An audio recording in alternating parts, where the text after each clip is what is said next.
continuar pensando nos assuntos que interessam a Deus, interessam as nossas vidas, como sua igreja.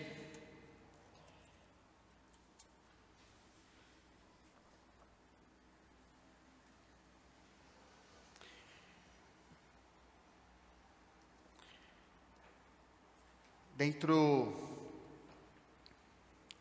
desse tema que a gente tem falado sobre a unidade da igreja, não ser contaminada pela pandemia, nós já vimos no primeiro estudo sobre uma necessidade de aperfeiçoarmos a unidade como igreja nesse contexto. Vimos aspectos para a gente não ficar perdido em meio a decisões que precisamos tomar. Os aspectos são cosmovisão bíblica, compromisso de viver como cristão espiritual, teologia da igreja que estamos vendo e teologia de doença e cura, que se Deus permitir ainda vamos ver. Nós vimos no terceiro estudo, a partir do terceiro estudo, sobre o que é a igreja. Vimos no quarto estudo, terceiro estudo sobre o que é a igreja, terceiro e quarto, no quinto, teologia da igreja. Neste sexto estudo, é o que está aí, Isso. Também porque a igreja existe. Vimos que a igreja existe para exaltar a Cristo à medida que vive para Ele, incluindo o papel de conduzir outros pecadores para Cristo, assim como nós fomos conduzidos também. O sétimo e oitavo estudos, dentro da teologia da igreja, vimos qual o propósito principal da igreja, ou por que Deus deixou a igreja neste mundo, e vimos através dos símbolos da igreja, alguns deles vimos naquele quadro. Vocês lembram, aquele quadro tem muitos símbolos no Novo Testamento, muitas metáforas que Deus escolheu usar para nossa compreensão em relação à nossa vida juntos como povo de Deus. E nós vimos pelo menos duas até agora, e vamos, se Deus permitir, ver a terceira hoje. E como eu havia dito, nós não vamos explorar todas essas metáforas, ok? Muitos anos atrás nós tivemos um estudo também na EBD, acho que antes do ano 2000, sobre isso, vendo cada metáfora, mas nós vamos ficar nessas três, que nos auxiliam bastante, são as principais, são as que mais têm textos bíblicos sobre elas, Novo Testamento. Mas nós vimos sobre essa questão da igreja como corpo, que reflete, que ensina sobre a nossa unidade no serviço e crescimento a partir da diversidade de cada um de nós. E vimos também a igreja como noiva, que ensina sobre a nossa união e submissão a Cristo.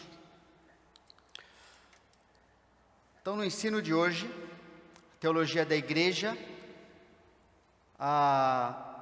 essa quinta parte da teologia da igreja, vamos ver a igreja como edifício e santuário. Essa metáfora nos ensina sobre nossa habitação conjunta de Deus, o fato de Deus habitar em nós, tanto de maneira individual, quanto de maneira coletiva.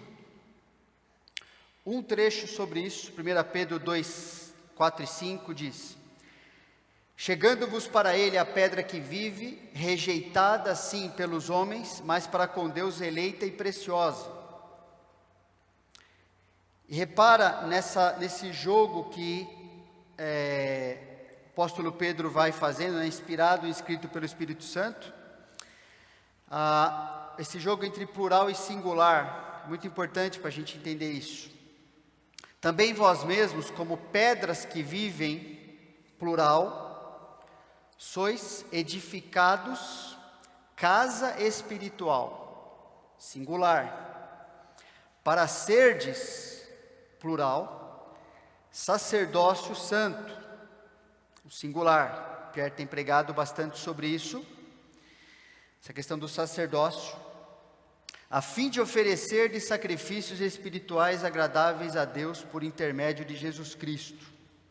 E em vários trechos do Novo Testamento, a gente percebe sendo escrito dessa forma, falando dos indivíduos, colocando no plural, né, Deus mostrando essa composição desse edifício que é a igreja, feita de pessoas, de indivíduos, e ao mesmo tempo tratando esses indivíduos, a obra de Deus na vida deles, conjunta, mostrando que eles são uma coisa só perante Deus. E lembra que a gente, só relembrando, o edifício não tem a ver com essas paredes aqui de concreto. Isso aqui é uma bênção que Deus tem nos concedido, a gente entendendo, né, o prédio, essa estrutura que nos facilitam nos reunirmos, enquanto Deus achar que isso é uma estrutura que nos facilita, ótimo, Deus pode também mudar completamente. A gente tem visto, né, orando por missões, irmãos, irmãs, que muitas vezes não vão ter uma estrutura como essa, e vão procurar se reunir em algum local de outra forma. Não há problema nenhum com isso, desde que eles entendam e possam perceber a melhor forma de fazer o que Deus quer com as suas vidas juntos, para alcançar o que Deus deseja, que é igual para qualquer igreja, ok? Então, um trecho como esse nos fala sobre a presença de Deus entre o seu povo, que a habitação de Deus, que o trabalho de Deus se dá tanto individual como coletivamente, nas vidas daqueles que lhe pertencem, da vida dos salvos.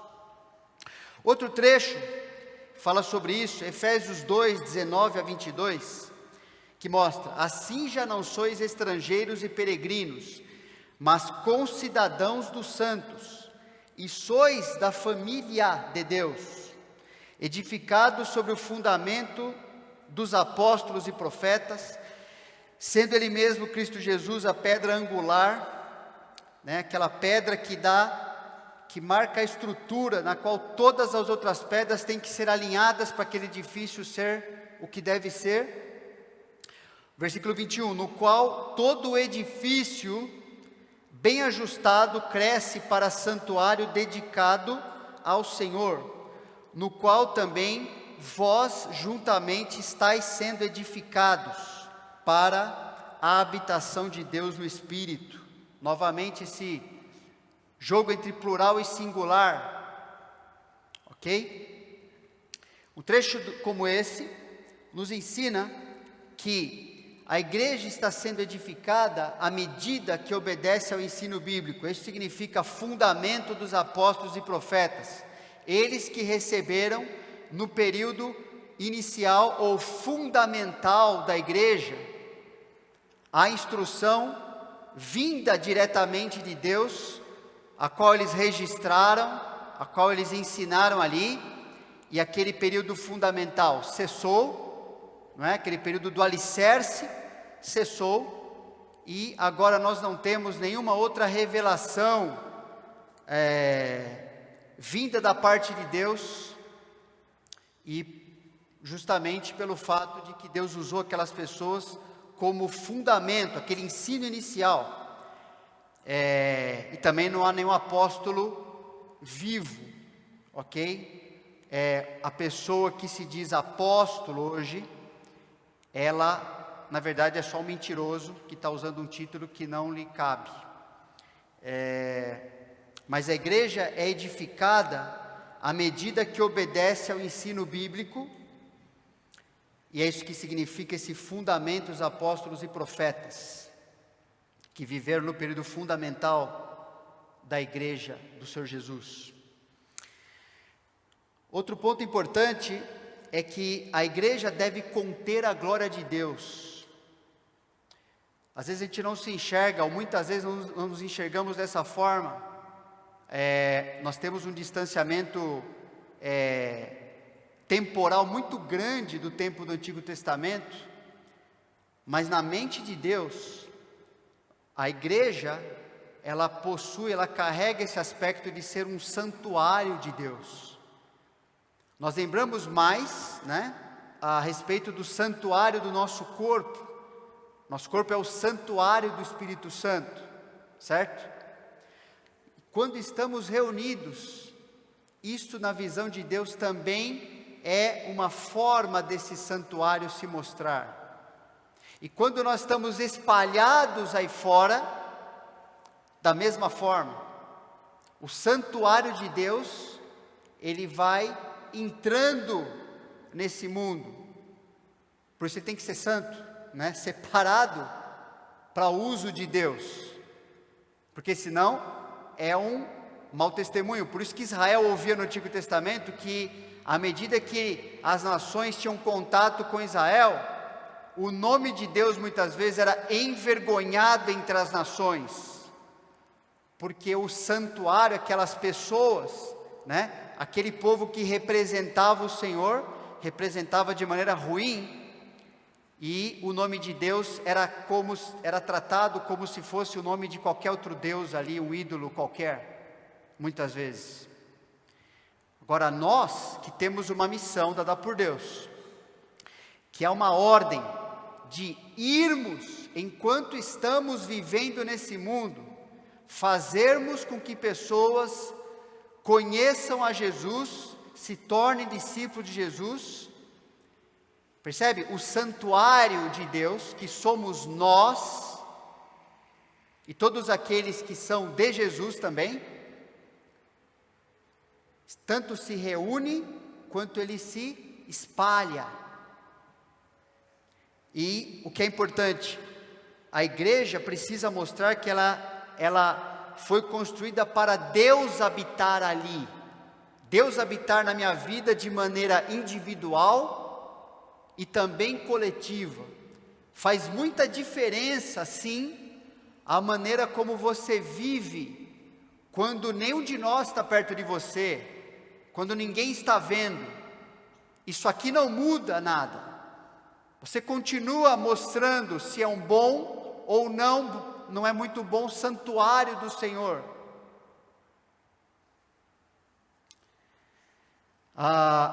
Devia ser patente que o Senhor está presente na sua igreja.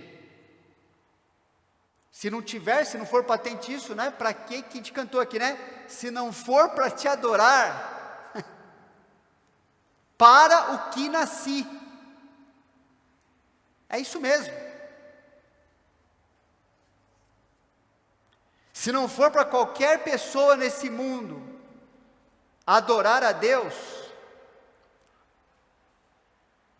Outro dia eu lembro uma frase, não lembro de quem falou isso aí, mas muito sábia.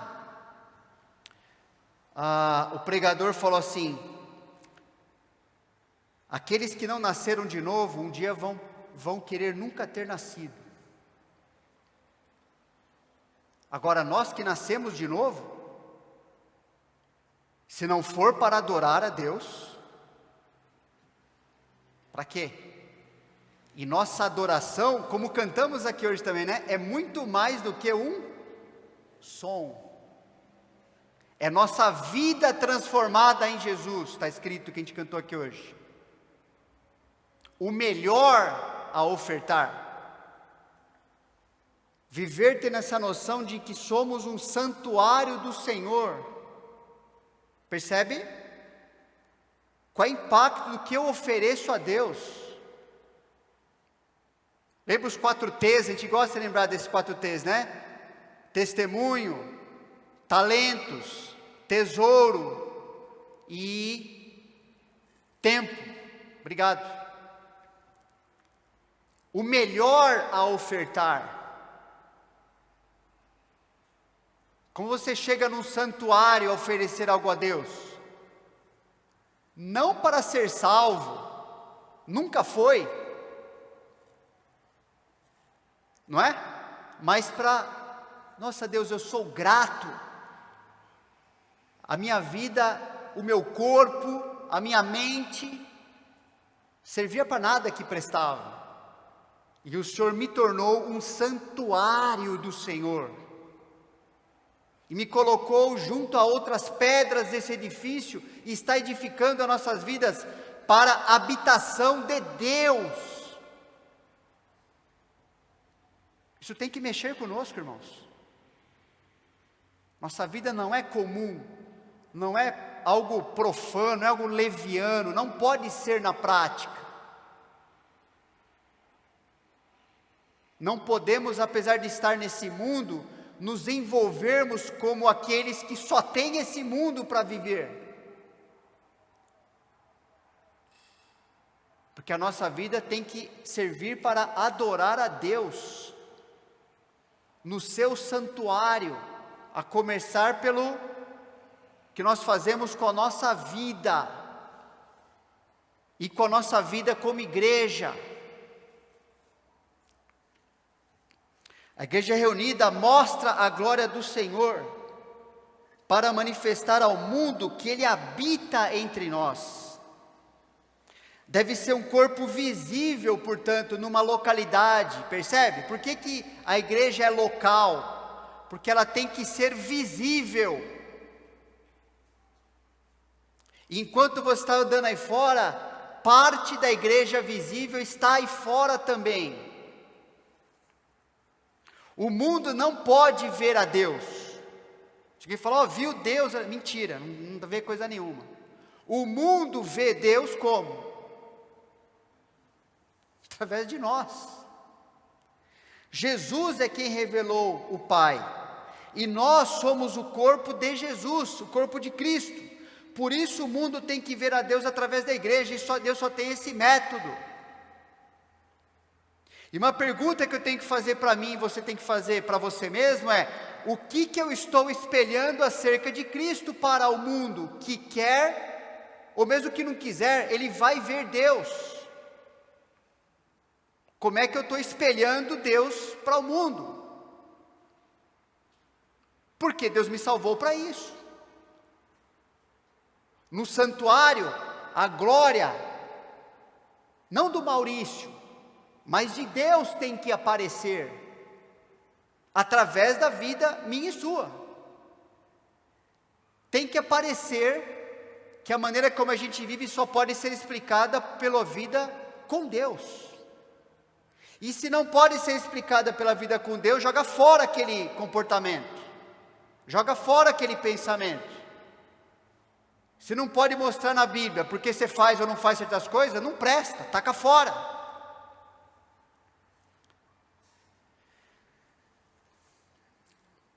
Um trecho como esse também mostra que Deus edifica, ou seja, a igreja reunida é a habitação do Senhor.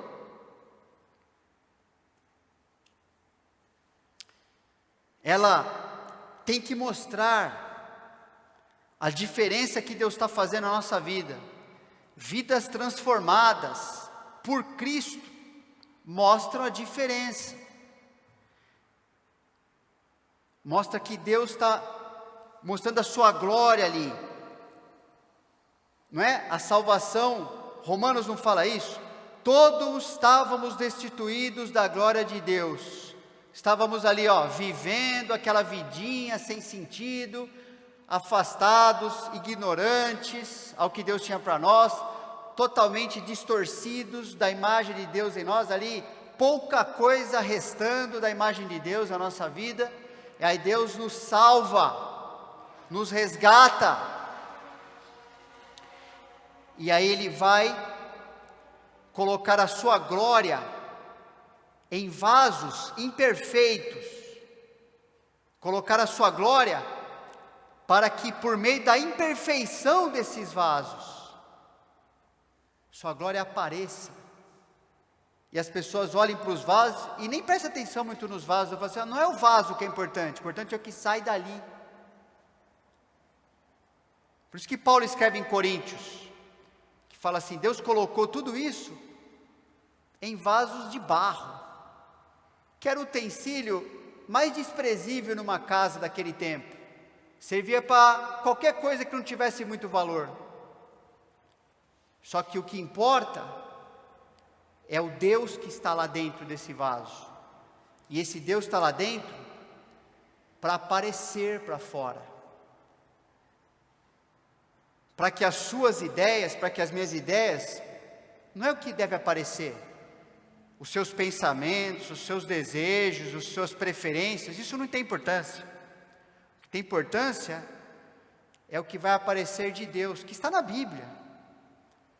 O que de Deus vai aparecer, que Ele está fazendo na minha vida, na sua vida. Para isso que esse vaso serve, ele é um santuário. E como igreja a mesma coisa. Deus edifica a nossa vida junto à vida de outros cristãos. Assim como é impossível que um edifício seja construído sem que suas partes dependam e se apoiem umas às outras, assim também é impossível que um crente seja devidamente edificado a parte do relacionamento com outros crentes de sua igreja. Foi assim que Deus escolheu. Efésios 3, 18 a 21, a fim de poderdes compreender com todos os santos, nunca sozinho, com todos os santos, qual é a largura e o comprimento e a altura e a profundidade, e conhecer o amor de Cristo, que excede todo entendimento, para que sejais tomados de toda a plenitude de Deus. Ora, aquele que é poderoso para fazer infinitamente mais do que tudo quanto pedimos ou pensamos, conforme o seu poder que opera em nós, a Ele seja a glória, na igreja e em Cristo Jesus, por todas as gerações, para todos sempre, amém. Interessante como Paulo, depois de falar nesse trecho, do amor de Deus, que só pode ser compreendido quando nós estamos vivendo intensamente uns com os outros, aspectos do amor eu jamais vou compreender, a não ser pelo ministério seu na minha vida e vice-versa. Isso parece tão utópico, não é? Parece, porque nós somos pecadores, mas foi para pecadores salvos que Deus escreveu isso aqui. E parece às vezes tão utópico, às vezes pode parecer tão distante, quando eu olho para o meu coração egoísta. Puxa, mas é mesmo, vai acontecer isso? Você fala, vai. E por isso ele coloca no versículo 20, ora, aquele que é poderoso para fazer infinitamente mais do que tudo quanto pensamos. Porque parece muito difícil às vezes, esse amor, essa plenitude ser vivida por nós. Mas pode ficar tranquilo que Deus falou que vai acontecer. É por isso que Ele está trabalhando na nossa vida, é por isso que Ele quer nos transformar, é por isso que Ele quer que a gente abandone os pecados, por isso que a gente quer viva biblicamente, porque Ele pode fazer infinitamente mais, coisa muito além do que a minha cabecinha é capaz de pensar, do que o meu desejo, a minha vontade, do que a minha convicção, do que eu acho ou penso, do que a minha própria limitação é capaz de imaginar. Porque Deus está operando na sua igreja, no seu povo. E Ele vai fazer, irmãos. Ele vai fazer. E Ele escolheu que esse edifício só seja edificado de uma pedra se apoiando na outra, senão cai tudo. Não vai cair. Porque esse edifício é do Senhor Jesus. Se fosse dependente dos nossos poderes ou da nossa inteligência ou capacidade, já está tudo abaixo. Mas ele se baseia, ele está alicerçado na pedra angular. É muito importante olharmos para um trecho desse e entendermos que um trecho, e outros que a gente vai ver mais para frente, quando falarmos a respeito do culto a Deus, que é impossível vivermos virtualmente. Estamos usando ferramentas aqui para irmãos acompanharem dos seus lares, tudo bem com isso, mas a vida cristã é impossível de ser vivida virtualmente. Impossível. É impossível amar você e você me amar virtualmente. É impossível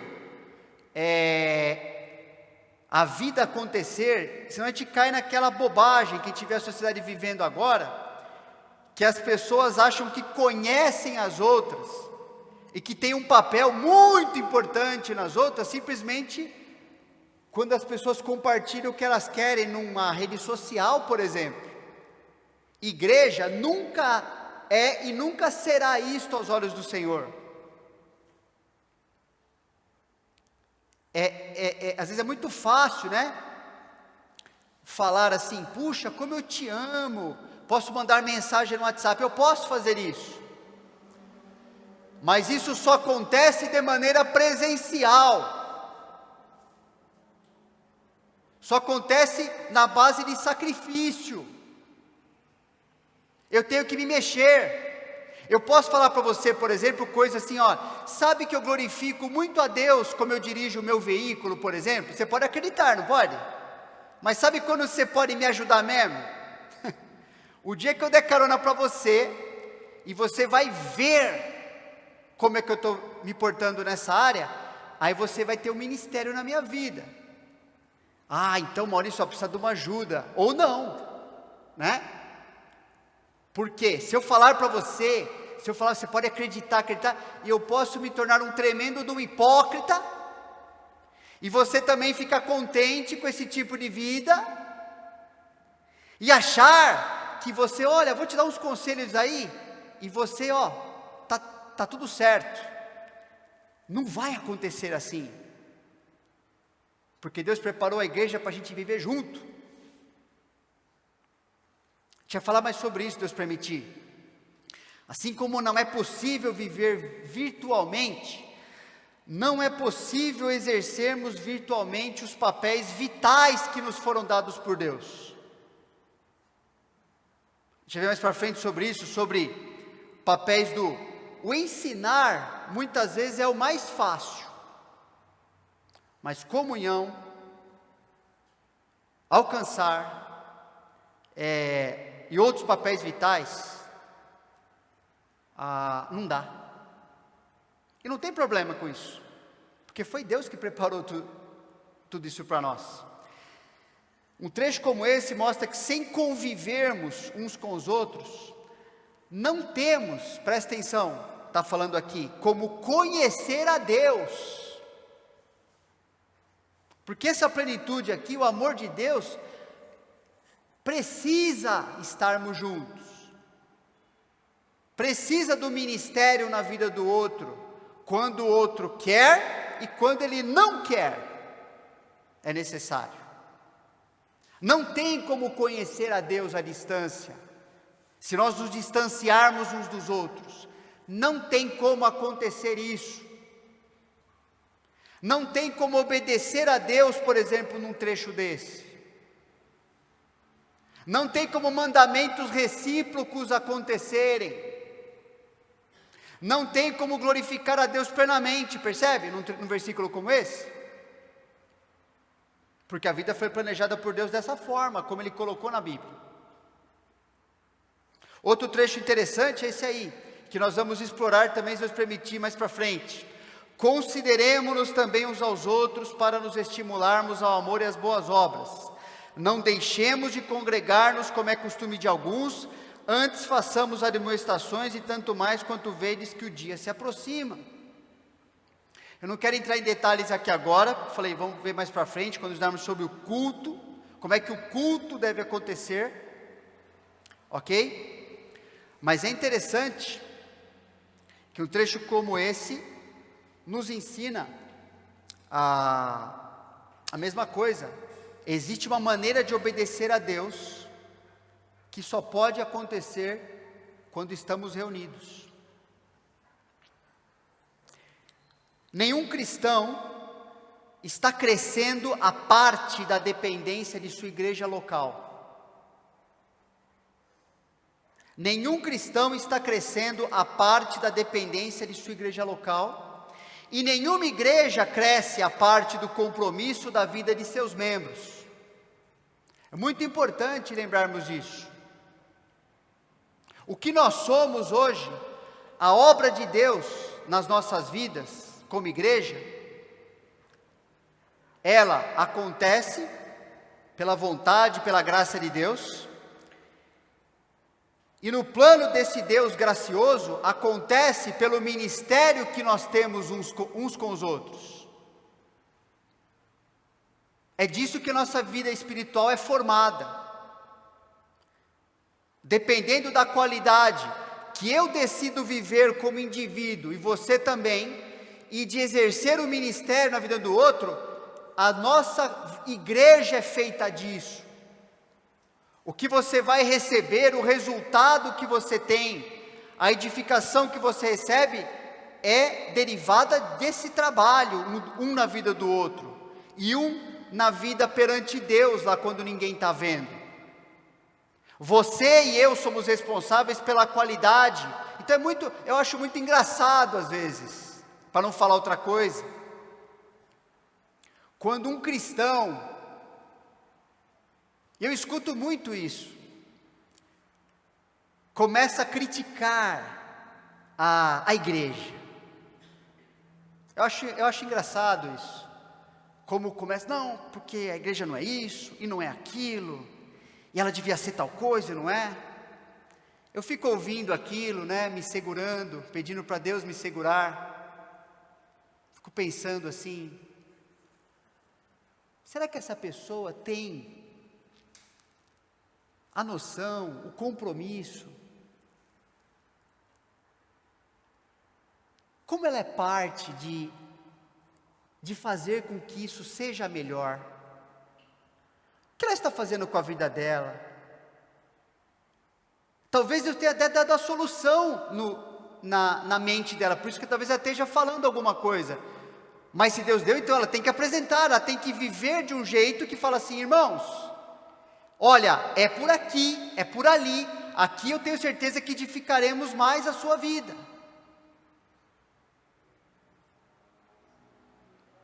Eu ver o que está errado na minha vida, irmãos, é fácil, e é fácil também eu ver o que está errado na vida de vocês. Mas isso Deus não está tão interessado. Se parar aí, né? Deus quer que fale assim, bom, então já que eu sei que tem coisas que não são do jeito que Deus quer, né, eu primeiro preciso ver como essa coisa está acontecendo na minha vida. E depois como é que eu vou pegar minha vida e fazer acontecer na vida dos meus irmãos?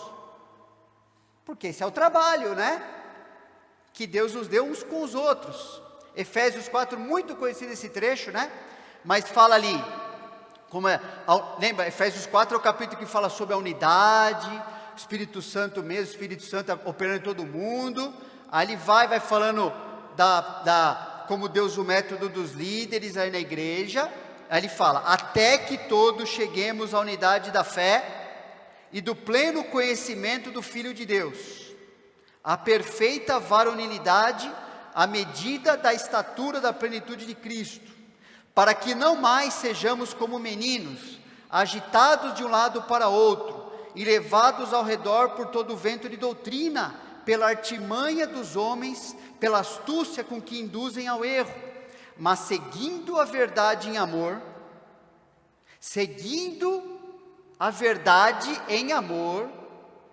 cresçamos em tudo naquele que é o cabeça, Cristo, de quem, olha como é que o crescimento acontece, de quem todo o corpo, e já vimos lá em Coríntios 12, né, cada parte, cada membro do corpo, bem ajustado, ou seja, sendo o que Deus quer que ela seja, essa pessoa, e consolidado, firme ali, constante na sua vida, pelo auxílio de toda a junta, segundo a justa cooperação de cada parte, efetua o seu próprio aumento para edificação de si mesmo em amor. É assim que Deus faz.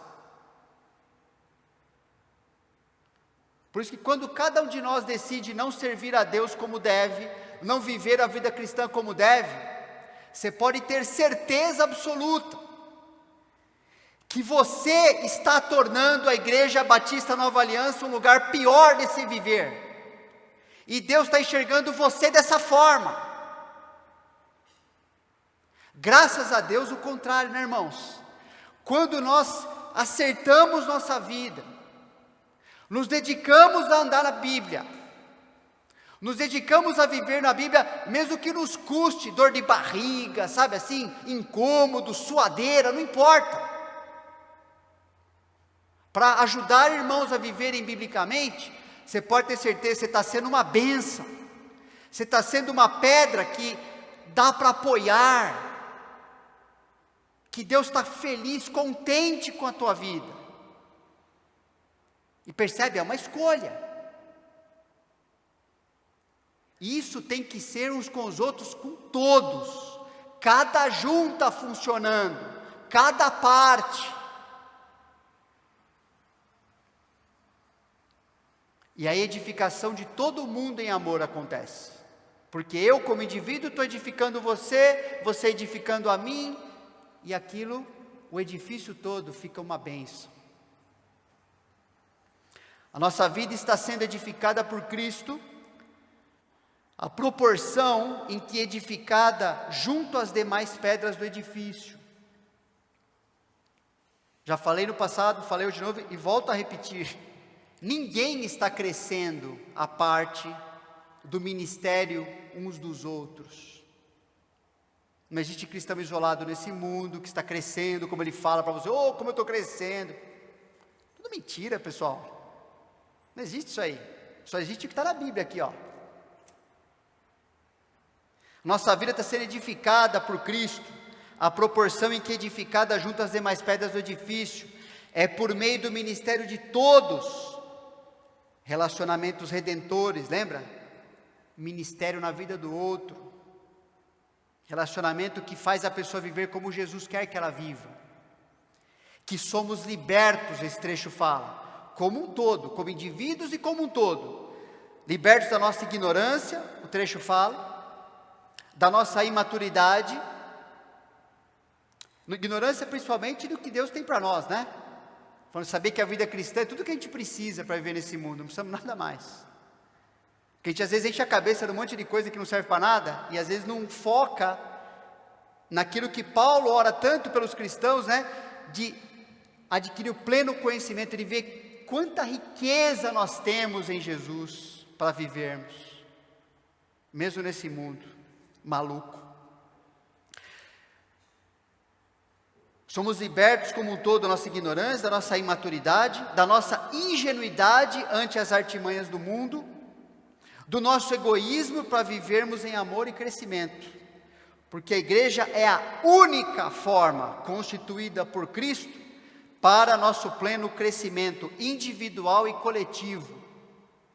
Uma pessoa afastada do corpo de Cristo está afastada de Deus, sempre é assim. Não está crescendo, não está vivendo como Deus quer,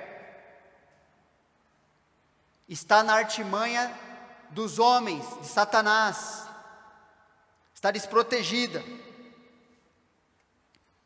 Assim como só é possível Cristo ser reconhecido, resgatar e restaurar todas as coisas segundo o meio estabelecido por Deus, seja a igreja, da mesma forma só é possível este meio estabelecido por Deus cumprir seu papel dentro do relacionamento estabelecido por Ele, que é o relacionamento que é o exercício um na vida dos outros aqui, uns na vida dos outros, e a manutenção dos relacionamentos.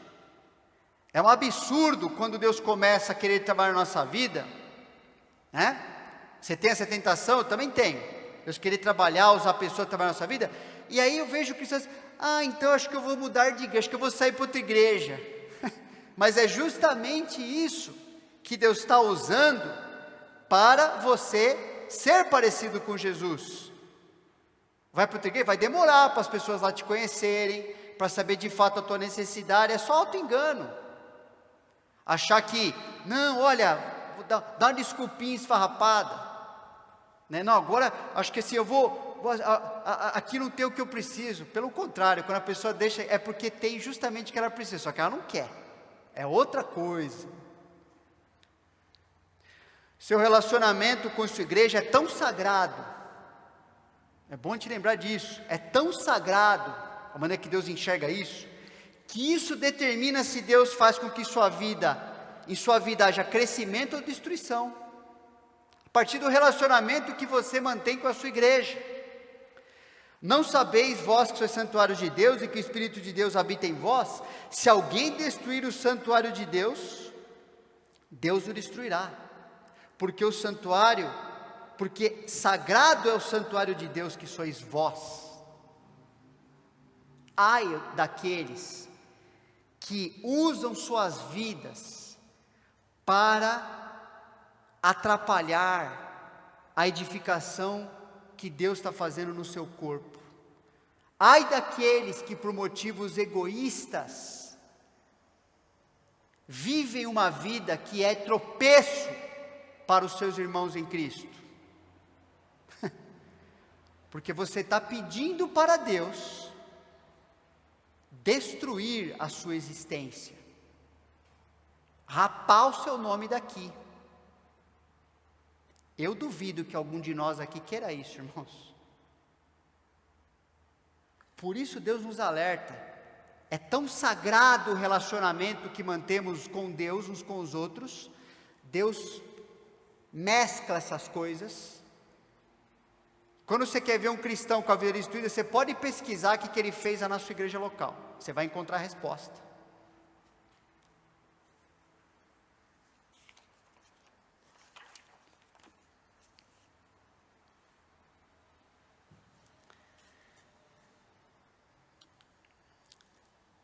Vou fazer parceria com meu irmão Pierre, meu colega de ministério, meu irmão, pastor que me ensina tanto também, e falar que mesmo 50 minutos é pouco, só cheguei na metade da mensagem. Que coisa, né?